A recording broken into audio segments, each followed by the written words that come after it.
नमस्कार दोस्तों, जय हिंद, वंदे मातरम। दोस्तों मैं गुलाब सिंह। दोस्तों फाइनली बिहार में विद्यालय सहायक और प्राचार्य वैकेंसी को लेकर अब विधानसभा भवन में भी चर्चा हो चुकी है।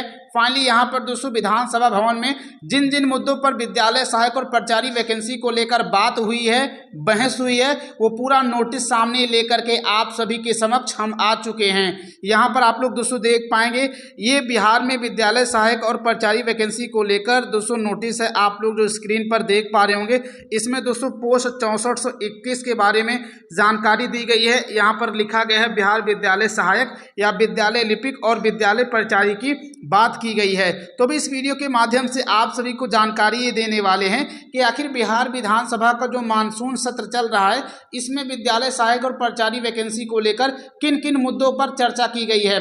और फाइनली दोस्तों इसका जवाब सरकार की तरफ से आया हुआ है। यानी दोस्तों विपक्षी पार्टी ने प्रश्न पूछा विद्यालय सहायक और प्राचार्य वैकेंसी को लेकर, तो उसका जवाब जो है शिक्षा मंत्री मिथिलेश तिवारी और सम्राट चौधरी की तरफ से भी निकल कर आया हुआ है। तो आप सभी को पूरी जानकारी बताएंगे और इसके अलावा जो आप लोग यहाँ पर नोटिस देख रहे हैं, इसका पीडीएफ भी देने वाले हैं अगर आप लोग कमेंट करेंगे तो। दोस्तों वीडियो में आगे बढ़ते हैं, लेकिन उससे पहले अगर आप लोग हमारे इस चैनल पे नए हैं, चैनल को सब्सक्राइब करके नोटिफिकेशन बेल ऑन जरूर कर लें, क्योंकि हमारे इस चैनल के माध्यम से आप सभी को आने वाले समय में बिहार में विद्यालय सहायक और प्राचार्य वैकेंसी को लेकर कोई भी सूचना, कोई भी नोटिस जारी होगी, मेरे इसी चैनल के माध्यम से तुरंत और सबसे पहले जानकारी बताई जाएगी। तो इसके लिए इस चैनल को सब्सक्राइब करके नोटिफिकेशन बेल ऑन जरूर कर लें। अब चलते हैं, आप सभी को पूरी जानकारी वन बाय वन करके अच्छे तरीके से बताते हैं। फाइनली यहाँ पर दोस्तों आप लोग देख पाएंगे, एक संदीप सौरभ हैं जो कि विधायक हैं, तेजस्वी जी की पार्टी से ही विधायक हैं। आप लोग इनको तो जानते होंगे और मैंने भी दोस्तों इनके बारे में काफ़ी ज़्यादा सुन रखा है। चाहे TRE 4 हो, बिहार में लाइब्रेरियन की भर्ती हो, या दोस्तों बिहार में कोई भी वैकेंसी हो, विद्यालय सहायक प्राचार्य भर्ती हो, सभी वैकेंसियों को लेकर खुले तौर पे विधानसभा भवन में हर बार अपनी बात रखते हैं। अभी जब नवंबर दिसंबर के महीने में सत्र था तो उस समय भी बात रखी थी, और जब यहाँ पर जुलाई के महीने में चल रहा है तो इस समय भी इन्होंने अपना जो है ये बात रखी है। अब यहाँ पर दोस्तों विधायक संदीप सौरभ के द्वारा ये कहा गया है कि क्या यह बात सही है। यहाँ पर दोस्तों देखेंगे, बहुत बड़ी अपडेट है। यहाँ पर इनके द्वारा ये कहा गया है कि क्या यह बात सही है कि बिहार राज्य विद्यालय लिपिक विद्यालय प्राचार्य समवर्ग नियमावली 2005 के तहत 6421 विद्यालय लिपिक एवं विद्यालय प्राचार्यों की नियुक्ति संविधान के अनुच्छेद 309 के अंतर्गत राज्यपाल के द्वारा बनाई गई नियमावली के अनुसार हुई है। तो यहाँ पर दोस्तों ये शायद उन्होंने गलत बोल दिया है, 2005 नहीं बल्कि 2025 होना चाहिए था, या दोस्तों टाइप करते वक्त गलत टाइप हो गया होगा, क्योंकि दोस्तों आप लोग जानते हैं कि 2025 में ही विद्यालय सहायक, विद्यालय प्राचार्य और लाइब्रेरियन, इन तीनों भर्ती की नियमावली 2025 में नीतीश जी जब मुख्यमंत्री थे तो उनके द्वारा पास की गई थी।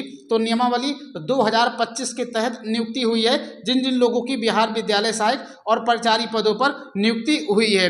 अब यहाँ पर अनुकंपा वालों की तो नियुक्ति हो गई, सीधी भर्ती वालों के बारे में अभी आपको आगे बताएंगे। आगे यहाँ पर दोस्तों देख पाएंगे, लिखा गया है कि वस्तु स्थिति यह है, अब बिहार सरकार के जो मंत्री है शिक्षा मंत्री मिथिलेश तिवारी, वो इनके इसी प्रश्न का जवाब यहाँ पर दे रहे हैं। यहाँ देखेंगे दोस्तों लिखा गया है उत्तर, तो शिक्षा मंत्री मिथिलेश तिवारी जी क्या उत्तर देते हैं, तो उनके द्वारा दोस्तों ये कहा जाता है कि वस्तु स्थिति यह है कि बिहार राज्य विद्यालय लिपिक अनुशासनिक कार्यवाही नियमावली 2025 एवं बिहार राज्य विद्यालय प्राचार्य नियमावली 2025 के तहत पूरी तरीके से अनुकंपा के आधार पर नियुक्ति लिपिक एवं प्राचार्यों की पूरी कर ली गई है।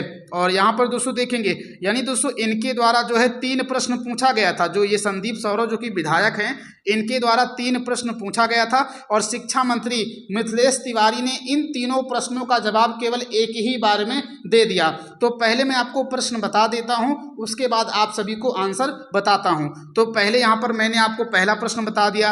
अब दूसरा प्रश्न दोस्तों यहाँ पर देख पाएंगे, इनके द्वारा ये कहा गया है कि क्या यह बात सही है कि संविधान के अनुच्छेद 309 के तहत नियुक्त कर्मी नियत वेतन के पात्र होते हैं तथा विभाग द्वारा उनका प्राण भी जनरेट किया गया है। इसके बावजूद शिक्षा विभाग की अधिसूचना इतना संख्या के अंतर्गत उन्हें नियमित वेतन के स्थान पे 16,500 और 15,200 की नियत वेतन दिया जा रहा है। यानी दोस्तों आप लोग जानते हैं कि अभी भी हमारे जो है प्रदेश में बिहार विद्यालय सहायक और प्राचार्य वैकेंसी की जो नियमावली के तहत जो उनको वेतन मिल रहा है वो केवल और केवल 16,500 और 15,200 मिल रहा है। तो सरकार से इस पर सवाल किया गया है कि आखिर आप लोग इनका वेतन कब बढ़ाने वाले हैं।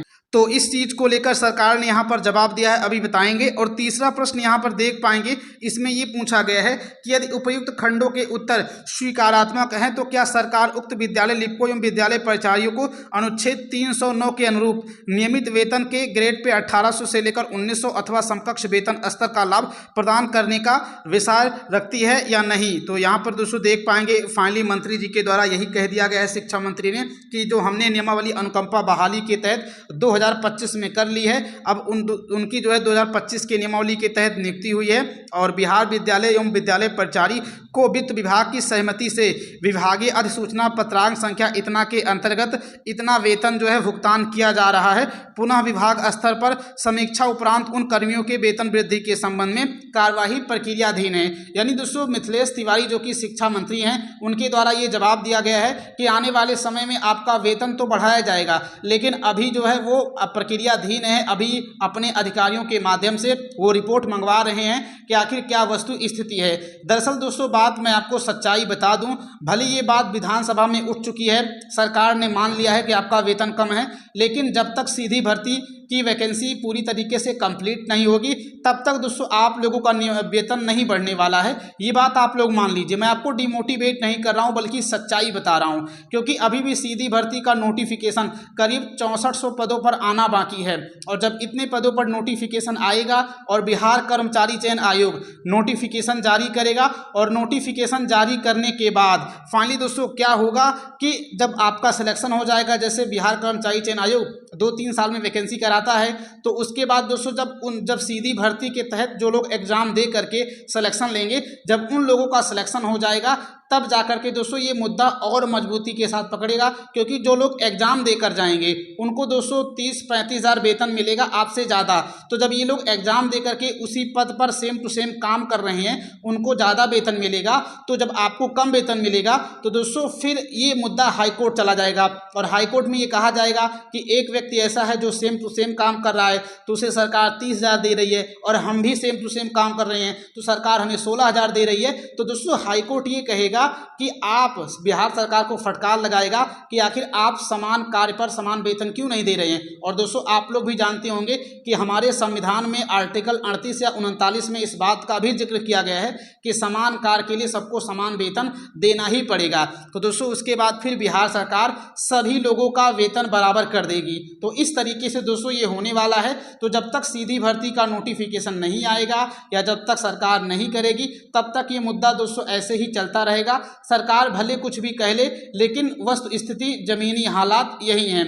खैर आने वाले दिनों में इन सभी चीज़ों को लेकर जैसे भी जानकारी होगी मैं आपको तुरंत बताऊंगा। बाकी शिक्षा मंत्री के हिसाब से माने तो विद्यालय सहायक और प्राचार्य वैकेंसी का जो नया नोटिफिकेशन है वो TRE 4 के नोटिफिकेशन के बाद ही जारी होगा, क्योंकि शिक्षा मंत्री ने पहले ही साफ कर दिया है कि TRE 4 का नोटिफिकेशन जुलाई में जारी हो जाएगा। अधियाचना 25 जुलाई तक हम भेज देंगे और उसके बाद फिर बिहार में लाइब्रेरियन की भर्ती और विद्यालय सहायक और प्राचार्य भर्ती इन दोनों पर फोकस करेंगे। तो इसके बाद ही दोस्तों नोटिफिकेशन आएगा, इतना आप कंफर्म मान के चलिए। बाकी आने वाले दिनों में इन सभी चीज़ों को लेकर जैसे भी अन्य सूचना वगैरह निकलेगी मैं आपको तुरंत बताऊंगा। तो इसके लिए इस चैनल को सब्सक्राइब करके नोटिफिकेशन बेल ऑन जरूर कर लें। मिलते हैं फिर किसी नए वीडियो में। जय हिंद, जय भारत, जय बिहार।